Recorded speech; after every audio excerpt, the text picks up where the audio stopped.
Jazzcast Pros. You've likely heard that deep sleep is the key to feeling well rested, that without it, you're inevitably doomed to feel tired, sluggish, and out of sync. What if I told you that's actually a myth? That light sleep, yes, that stage you might think of as useless or shallow, is just as essential for your body and mind to function at its best. In this episode of the Doze Podcast, I'm breaking down the real role of light sleep, why waking up during the night isn't always a bad thing, and how to stop stressing over your sleep cycles. So if you've ever worried that you're a bad sleeper, you don't want to miss this one. Welcome to the Doze Podcast, where we cut through the noise and uncover what really matters when it comes to your sleep. I'm Soda Kuczkowski, a sleep health educator, certified sleep coach, and founder of the Doze and Start with Sleep. With over 2 decades in the world of sleep health, I've helped countless people break free from sleep myths and take back control of their rest. And if you've ever tracked your sleep and worried that you're not getting enough deep sleep, or if you wake up easily and wonder if you're just a bad sleeper, this episode is for you. Because today, I'm exposing an important truth, that deep sleep isn't the only stage that matters, that light sleep plays just as a crucial role in your health, and in being a light sleeper doesn't mean your sleep is broken. And last, understanding why waking up during the night is more normal than you think. Let's dive in, because by the end of this episode, you might just change the way you think about your sleep forever. Now, I want to start with the basics. Sleep isn't just one continuous state. It's a dynamic, ever-changing process where your body cycles through 4 key stages multiple times per night. Contrary to popular belief, sleep isn't a passive state where your body simply just shuts down. In reality, your brain and body remain highly active, working behind the scenes to restore, repair, and prepare you for the day ahead. But this process doesn't follow a straight path. Instead, we move back and forth between different stages in roughly 90-minute cycles, repeating this pattern several times a night. This natural ebb and flow is important for fully restorative sleep. And unfortunately, sleeping pills can disrupt this process by artificially sedating you and preventing your body from cycling through these essential stages as it normally would. So while they may help you fall asleep or knock you out, they don't provide that quality sleep your body needs, often leaving you feeling groggy, sluggish, and anything but refreshed the next morning. So I want to take some time to break down how this works, because when you understand what happens in each stage, it'll help you see why all of them, not just deep sleep, is crucial for feeling truly rested. Stage 1 is where light sleep begins, and this is more or less a transition phase. This is the moment that you start to drift off. And what happens is your muscles relax, your brain waves start to slow, and your breathing becomes more rhythmic. And it's a fragile state where you can easily be woken up, much like when you're sitting in a meeting, struggling to keep your eyes open, but still aware of your surroundings. And during this stage, your body's testing the waters and deciding whether to fully commit to sleep. Think of it as like a pregame warm-up before the real recovery process begins. And if you've ever felt that sudden falling sensation or muscle twitch as you doze off, that's your body adjusting to this transition. Stage 2 is deeper, lighter sleep, or the processing phase. It's the powerhouse of your sleep cycle, making up about 50% of your total sleep time, though this percentage can fluctuate based on age, lifestyle, and your overall health. And as you get older, you may naturally spend more time in light sleep. During this phase, your heart rate slows, your body temperature drops, and your brain activity changes. But don't mistake this for inactivity. In fact, your brain is hard at work organizing, filtering, and consolidating the flood of information you've absorbed throughout the day. Think of stage 2 as the brain's filing cabinet, a behind-the-scenes process where your mind determines what's important and what can be discarded. And just as you need time during the day to process conversations, organize thoughts, and prioritize tasks, your brain uses this phase to sort through short-term memories, deciding which ones to store and which to let go. And this stage is essential for learning, mental clarity, and cognitive function. Without enough of it, you might struggle with focusing, decision-making, and memory recall, similar to how it feels when you're trying to power through a mentally exhausting day without breaks. So while deep sleep gets most of the attention, stage 2 is what keeps your brain sharp, efficient, and ready to take on the day. And without it, even the deepest sleep won't leave you feeling refreshed. This is also why the best nap is between 10 to 30 minutes, as it can prove to be a boost in productivity. And stage 3 is deep sleep, the repair and recharge phase. And this is the stage that gets all the attention because it's the body's ultimate reset button. This is when full body restoration happens, repairing tissues, strengthening your immune system, and releasing growth hormones essential for muscle recovery, bone strength, and overall physical health. Think of deep sleep as the overnight maintenance crew. Just like a city needs workers to fix roads, clean up, and repair infrastructure while the world sleeps, your body uses this time to rebuild itself from the wear and tear of the day. And for athletes and fitness enthusiasts, deep sleep is critical. It's when muscles repair, bones strengthen, and tissues regenerate. Without enough deep sleep, recovery is slower, performance can decline, and injuries may take longer to heal. Beyond muscle repair, deep sleep is also your immune system's strongest ally. This is when your body produces and releases proteins that help fight infections and inflammation. And if you've ever noticed that you tend to get sick more often when you're sleep deprived, it's because your immune response is weakened when deep sleep is lacking. However, deep sleep isn't the only stage that matters, as I mentioned. Just like a city can't function with only maintenance workers and no planners or administrators, your body needs all the sleep stages working together. Without enough light sleep to transition smoothly, or REM sleep to support brain function and emotional processing, even the deepest sleep won't leave you feeling truly restored. And if you're wondering, how can I get more deep sleep? I want you to stay tuned because next week's episode, I'm going to be offering up the ultimate guide to deep sleep, where I'm going to break down exactly how to optimize your routine, nutrition, and environment to maximize your body's repair and recovery process. And our last stage is REM sleep, or rapid eye movement. This is the dreaming and emotional processing phase. After deep sleep, your body shifts into this stage, the most mentally active phase. This is when your brain comes alive, engaging in critical functions related to emotional regulation, creativity, and memory consolidation. Many people believe that REM sleep is the only stage where dreaming happens, but that's actually a myth. Dreams can actually occur in any sleep stage. It's just the nature and intensity of the dreams that vary. And REM sleep is known for being the stage where dreams are the most vivid and story-like, often feeling immersive or even bizarre due to the way our brain processes memories and emotions during this time. So if deep sleep is the maintenance crew, repairing the body, REM sleep is the creative director and emotional therapist helping you to process emotions and make sense of complex experiences, even fueling problem-solving abilities. So have you ever woken up with a new idea or a fresh perspective on a problem? That's REM sleep at work, stitching together unrelated bits of information into creative insights. Beyond creativity, REM sleep is essential for memory consolidation. So it plays a key role in converting short-term memories into long-term ones. This is the time when your brain is making space and deciding what information to keep and integrating into your existing knowledge. Without enough REM sleep, your ability to retain and recall information suffers, which is why chronic sleep deprivation is linked to difficulties with learning, focus, and decision-making. Over time, poor REM sleep has been connected to cognitive decline and dementia. And studies show that disrupted REM sleep can contribute to the buildup of harmful proteins in the brain associated with Alzheimer's disease. This means that prioritizing quality sleep now isn't just about feeling sharp the next day. It's about protecting your brain health for years to come.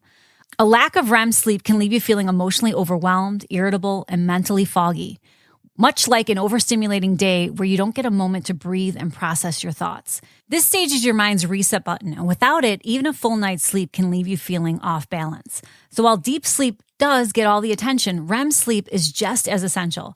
It's what makes us creative, emotionally stable, and mentally sharp, ensuring that you don't just function, but actually thrive. So as you can see, while most people fixate on deep sleep, the truth is that no single sleep stage works in isolation. Light sleep lays the foundation, ensuring smooth transitions between cycles. Deep sleep repairs and restores the body, while REM sleep revitalizes the mind, supporting memory, creativity, and emotional balance. Without enough light sleep, your entire sleep cycle becomes unstable, making it harder to reach and sustain that deep and REM sleep your body and brain rely on. True restorative sleep isn't just about one stage, it's about the harmony between them all. So the next time you worry about your sleep, I want you to shift your focus from one single stage to the bigger picture. Your sleep isn't broken just because you're not getting enough deep sleep. Instead, think about how you feel during the day. If you're functioning well, chances are your sleep cycle is working just fine. While deep sleep and REM sleep often steal the spotlight, light sleep is the glue that holds your entire sleep cycle together. It's not just a passive transition. It actively supports nearly every system in your body. So you might be asking yourself, why is light sleep so key to feeling rested? Well, it serves a number of different purposes. It starts with enhancing brain detoxification, flushing out toxins that accumulate throughout the day. It primes your brain for learning and memory. Even before REM sleep kicks in, light sleep acts as a filter, sorting and organizing information so your brain knows what to keep and what to get rid of. It supports emotional regulation and stress management. Light sleep plays a role in balancing our cortisol levels, your body's main stress hormone. And when light sleep is disrupted, cortisol levels remain elevated, making you more prone to stress, anxiety, and mood swings. This is why people who experience fragmented sleep, that's waking up continuously, often feel emotionally overwhelmed and reactive during the day. It supports your metabolic health. Research shows that light sleep is key to blood sugar regulation, hormone balance, and appetite control. And without enough, your body may struggle to regulate insulin, increasing the risk of metabolic disorders. It helps with immune function. Although deep sleep is best known for immune repair, light sleep is when your body fine-tunes your immune system's response. And during this stage, your body identifies potential threats like viruses and bacteria and prepares immune cells for action. Consistently poor light sleep can weaken this process, making you more susceptible to illness. And it protects against sleep disorders. When light sleep is consistently disrupted, your body struggles to transition smoothly between sleep stages. And this instability can increase the risk of things like insomnia, sleep apnea, and restless leg syndrome. Ensuring that you get uninterrupted, high-quality light sleep helps regulate your sleep cycles and prevents sleep disorders from developing or worsening. The bottom line is, light sleep is far from meaningless. It's the foundation that allows your body and brain to function at its best. And if it weren't essential, evolution would have phased it out. Instead, it remains a cornerstone for healthy, restorative sleep. Now, if you identify as a light sleeper and worry that waking up frequently means your sleep is poor, here's something important to know. Waking up briefly during the night is completely normal. In fact, it's how humans are biologically wired. Our ancestors needed to stay semi-alert to detect potential threats in the wild, and this built-in survival mechanism has carried over into modern times, even though we no longer need to wake up to avoid our predators. So if you find yourself stirring at night, I don't want you to panic. Your body is just doing its job. Instead of worrying, I want you to remind yourself that light sleep isn't the enemy. It's an essential part of the bigger sleep picture. So I've put together some tips for light sleepers because I myself am a very light sleeper. Now, if you're someone who wakes up at the slightest noise or movement, I don't want you to worry because you're not doomed. The truth is that being a light sleeper doesn't mean that your sleep is broken. It might just mean that your relationship with sleep needs a reset. Before diving into the tips I put together for you to sleep more soundly, I want to just take a moment to help you evaluate the beliefs you hold about sleep. Are you someone who is convinced that only deep sleep matters, or that waking up at night is a sign of bad sleep, or that you must get 8 uninterrupted hours to feel well rested? These myths can create anxiety around sleep, making it harder to actually get the rest that you need. So no more stress about deep sleep. I have some solutions for you, which may seem simple, but they can have a powerful impact on your sleep. The first is that low-hanging fruit, which is to optimize or control your sleep environment. As a light sleeper, your brain is going to be more sensitive to disruption. So setting up the right environment is key. That starts with blocking out the light, whether that be with blackout curtains or using a sleep mask. Mass disruptive sounds with a noise machine or earplugs. I myself use both. And I would definitely recommend trying the soundscapes on the Sleep Space app that I recommend because it evaluates your environment and it blocks out noises that could potentially wake you up. And last, keep your room cool. Around that 60 to 67 degrees is ideal for deeper sleep. I want you to always think about your bedroom as your sleep sanctuary. If something in your environment is pulling you out of sleep, it's time to make a change. Everything in your bedroom has the ability to strengthen or disrupt your sleep. Every item from the size of your room to your mattress have the ability to either make or break your sleep. An important one that can get away from us is managing your stress before bed. High cortisol levels, your body's stress hormone, keep you in lighter sleep for longer, making you more prone to waking up. So creating a wind-down routine helps to signal your body that it's time for rest. And this is where things like meditation or deep breathing or even journaling could be great. Things like reducing your screen time. Blue light from devices can disrupt your melatonin production. And, some people are more sensitive than others. I myself tend to be fairly sensitive to this light. So I use amber lighting in both my living room and my bedroom. And I also use blue blocker glasses that I'll provide a link for below, if I'm watching TV or on my phone or on my laptop, leading into bedtime. And then I want you to keep your evenings calm and predictable and avoid overstimulation.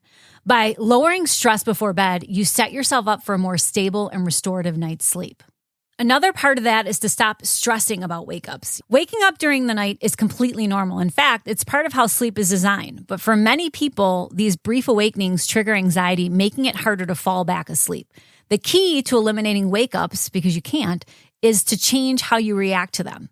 And this is another one where if you are waking up and then you're reaching for your phone and you're looking at that screen, that's sending signals to your brain that it's time to be awake. So oftentimes what's happening is we are engaging in behaviors that make it much harder for us to fall back into sleep. The truth about nighttime wake-ups is that we all have these micro-arousals. Throughout the night, your brain naturally cycles through them. There are these brief moments where your body partially or fully wakes up before quickly returning to sleep. And this occurs 10 to 20 times per hour in healthy adults, even more in light sleepers.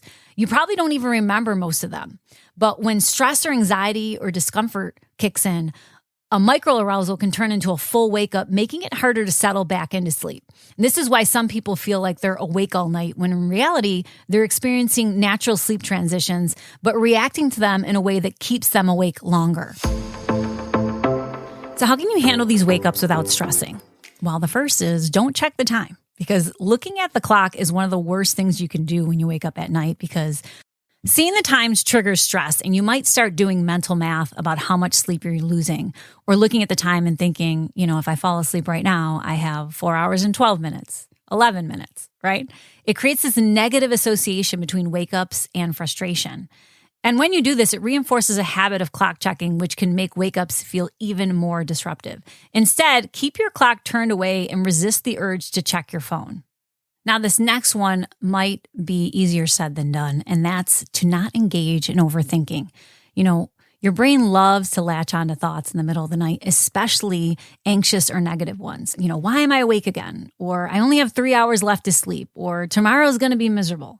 The kind of mental spiral creates cortisol, making it harder to relax and to fall back asleep. Instead of getting frustrated, accept that wake-ups happen and shift your focus to something more neutral, like breathing or the feeling of your body resting. And practice reframing your thoughts. If a negative thought pops into your head, like, I only have 3 hours of sleep left, I want you to reframe it and say, 3 hours is still plenty of time for my body to rest and recharge. And any sleep I get is valuable. By shifting your mindset, you're sending signals of safety and calm to your nervous system, making it easier for your body to do what it's already wired to do, which is sleep. So the next time you wake up and your mind starts racing, I want you to pause, reframe, and trust the process. And last, I want you to just breathe. Your body knows how to sleep. You don't have to force it.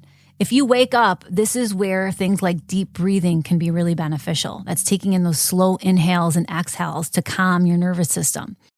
Engage in an activity like progressive muscle relaxation. And this is where you're tensing and releasing muscles, starting from your feet and working up, or vice versa, right? Because it diverts your attention to that versus all of the things that could be going on through your mind. And last, visualize a calming scene, like floating on a cloud or waves rolling on a beach. The goal isn't to force sleep. It's to stay in a relaxed state so that your body naturally drifts back when it's ready. Your body knows how to sleep. Don't let overanalyzing disrupt the process. And I have just a last bonus one for you, and that's to adjust your sleep expectations. Not everyone needs 8 hours of uninterrupted sleep to feel rested. Instead of fixating on the perfect sleep pattern, I want you to ask yourself, do you feel refreshed during the day? Are you able to focus and function well? Do you have steady energy levels? If you answered yes, then your sleep is doing its job, even if it doesn't look perfect on a sleep tracker. Remember, sleep quality isn't just about deep sleep. It's about the balance of all those stages working together. So here's my challenge for you. For the next week, I want you to stop obsessing over deep sleep and instead focus on how you feel during the day. If you have enough energy, your sleep is probably doing its job, even if it's lighter than you've expected. And don't forget to subscribe, because next week we're diving deep, literally, We'll be uncovering the secrets of deep sleep, why it's so essential for your body's recovery, and most importantly, how to get more of it naturally. If you've ever wondered why some nights leave you feeling fully rested while others don't, you don't want to miss this episode. Sleep well.